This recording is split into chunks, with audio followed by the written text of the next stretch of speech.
Could the political landscape of Zimbabwe be on the brink of a seismic shift? Welcome to this news update, where we delve into recent developments that have sent shockwaves through the nation's ruling party ZANU PF. Our focus today: Nelson Chamisa's latest announcement, a declaration that has seemingly thrown ZANU PF into a state of panic.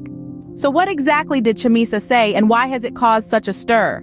Chamisa, the charismatic leader of the Opposition Movement for Democratic Change Alliance, or MDC Alliance for short, has long been a thorn in the side of ZANU PF. His youthful energy and passionate rhetoric have resonated with many Zimbabweans, particularly the younger generation.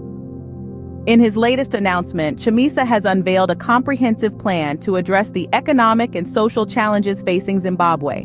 This includes bold proposals to tackle rampant inflation, high unemployment, and the ongoing energy crisis.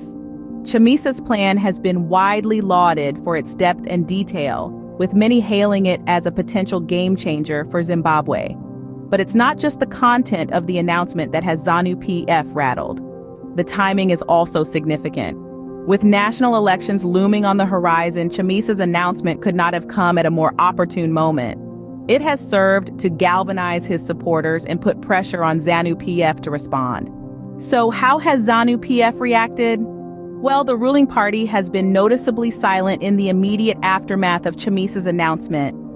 This has led to speculation that they are in panic mode, unsure of how to counter the momentum that Chamisa and the MDC Alliance are building. To summarize, Nelson Chamisa's recent announcement has sent ripples through Zimbabwe's political landscape. His comprehensive plan to address the country's challenges has won him praise, while putting ZANU PF on the back foot. With elections approaching, the stakes are high, and it seems that Chamisa's bold move may have tipped the scales in his favor. Stay tuned as we continue to follow this developing story. Thank you for joining us on this news update, and remember, the world is always changing. Stay informed.